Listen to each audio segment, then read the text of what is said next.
الحمد لله الذي وكفى وسلام على من لا نبي بعده أما بعد. قال الله تبارك وتعالى في القرآن المجيد: أعوذ بالله من الشيطان الرجيم، بسم الله الرحمن الرحيم. وَلَقَدْ يَسَّرْنَا الْقُرْآنَ لِلذِّكْرِ فَهَلْ مِن مُّدَّكِرٍ. اللہ تبارک و تعالی نے قرآن کریم کو غور و فکر کرنے کے لیے، اس سے ہدایت حاصل کرنے کے لیے اور اس کے مطابق زندگی گزارنے کے لیے نازل کیا. اور اللہ تبارک و تعالی نے قرآن کریم کو ہمارے لیے آسان اور واضح کر دیا. جو شخص چاہے اسے سمجھ سکتا ہے، نصیحت حاصل کر سکتا ہے، کسی کے لیے مشکل نہیں ہے. اللہ تبارک و تعالی نے قرآن کریم کو آسان کیا اور اس کا تذکرہ خود قرآن کریم میں اللہ تبارک و تعالی نے کیا. وَلَقَدْ يَسَّرْنَا الْقُرْآنَ لِلذِّكْرِ کہ ہم نے قرآن کو نصیحت کے لیے آسان کر دیا ہے. فَهَلْ مِن مُّدَّكِرٍ بس کون ہے جو اس سے نصیحت حاصل کرے.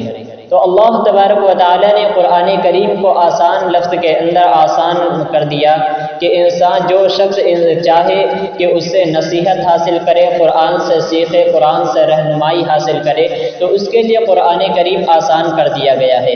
اس کے لیے قرآن مشکل نہیں ہے. اگر کوئی شخص نہیں پڑھنا چاہتا، اسے نہیں سمجھنا چاہتا، وہ اپنی جانب سے کہے کہ قرآن مشکل ہے، تو وہ اس آیت کے خلاف ہے جس میں اللہ تبارک و تعالی نے کہا کہ قرآن کو آسان کر دیا ہے. جو شخص قرآن کریم کو پڑھنا چاہتا ہے، جو شخص قرآن کریم کو سمجھنا چاہے اور اس سے نصیحت حاصل کرنا چاہے، تو اس کے لیے قرآن کریم آسان ہے. وہ تھوڑی سی محنت کر کے وہ قرآن کو سمجھ سکتا ہے، اس سے نصیحت حاصل کر سکتا ہے. اسی طریقے سے جو قرآن کریم میں غور و فکر نہیں کرتے، قرآن کریم میں تدبر نہیں کرتے، اس سے نصیحت حاصل نہیں کرتے، یا تو اس طریقے کو اللہ تبارک و تعالی نے کفار اور منافقین کا طریقہ بتایا ہے. یہ ان کا طریقہ ہے جو لوگ قرآن کریم سے دوری اختیار کرتے ہیں، وہ قرآن کریم سے نصیحت نہیں حاصل کرتے.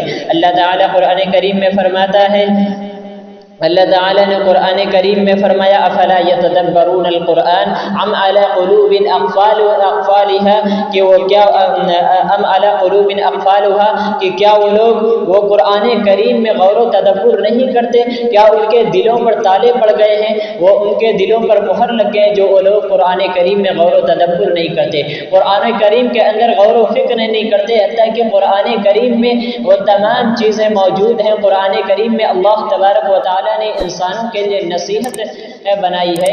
قرآن کریم انسانوں کو ہدایت دیتی ہے، اس کی رہنمائی کرتی ہے، لیکن وہ قرآن کریم میں تدبر نہیں کرتے، وہ اس سے نصیحت حاصل نہیں کرتے، اس میں غور و فکر نہیں کرتے. تو اس آیت کریمہ میں اللہ تبارک و تعالی نے کفار اور مشرکین اور منافقین کے بارے میں کہا کہ کیا ان کے دلوں میں تالے پڑ گئے ہیں، ان کے دلوں میں مہر لگ گئے ہیں جو لوگ قرآن کریم سے نصیحت نہیں حاصل کرتے. تو معلوم ہوتا ہے کہ یہ کفار، مشرکین، منافقین کا طریقہ ہے جو قرآن کریم سے نصیحت حاصل کرنے کی کوشش نہیں کرتے. وہ قرآن کو دیکھتے ہیں، سمجھنے کی کوشش نہیں کرتے، وہ اس میں تدبر نہیں کرتے، غور و فکر نہیں کرتے. اور ایک مسلمان کا طریقہ یہ ہوتا ہے کہ وہ قرآن کو سمجھنے کی کوشش کرتا ہے، قرآن سے نصیحت حاصل کرنے کی کوشش کرتا ہے، قرآن کو اپنا رہنما اور رہبر بناتا ہے، قرآن سے ہدایت حاصل کرتا ہے.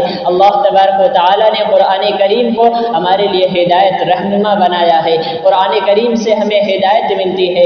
قرآن کریم میں پورے کے پورے قرآن کریم اللہ تبارک و تعالی نے ہمارے لیے ہدایت کا ذریعہ بنایا ہے. تو اللہ تبارک و تعالی نے قرآن کریم کو آسان کر دیا ہے. جو شخص چاہے قرآن کریم کو سمجھ سکتا ہے، قرآن کریم سے نصیحت حاصل کر سکتا ہے. تو ہمیں چاہیے کہ قرآن کریم کو سمجھے، اس سے نصیحت حاصل کرے اور قرآن کریم کو کو اپنی زندگی میں مشعل راہ بنائیں، قرآن کریم کو اپنا رہنما رہبر بنائیں اور اسی کے مطابق عمل کرنے کی کوشش کریں۔ قرآن کریم کو اللہ تبارک و تعالیٰ نے نصیحت کے لیے آسان کر دیا، اور اللہ تعالیٰ نے کئی جگہ اس بات کو فرمایا کہ ہم نے قرآن کریم کو آسان کر دیا ہے۔ تو قرآن کریم کو ہمیں سمجھ کر پڑھنا چاہیے۔ اللہ تبارک و تعالیٰ نے ہمیں اس میں غور و تدبر کرنے کے لیے کہا، اس سے نصیحت حاصل کرنے کا حکم دیا گیا ہے، اور جو شخص چاہے گا کہ ہم اس سے نصیحت حاصل کریں تو قرآن کریم اس کے لیے نصیحت ہے، اس کے لیے واضح نصیحت ہے۔ قرآن کریم کو اس کے لیے آسان کر دیا گیا ہے، لہٰذا ہمیں چاہیے کہ ہم اس سے نصیحت حاصل کریں، قرآن کریم میں غور و تدبر کریں، اور تاکہ اللہ تبارک و تعالیٰ کے پر ہمارا ایمان مضبوط ہو، قوی ہو۔ اللہ تعالیٰ اور قرآن کریم ہمارے لیے مشعل راہ بنے۔ الہ العالمین سے دعا ہے کہ رب العالمین ہم تمام مسلمانوں کو قرآن کریم کو سمجھنے، اس پر غور و تدبر کرنے کی توفیق عطا فرما۔ آمین۔ وآخر دعوانا ان الحمد للہ رب العالمین۔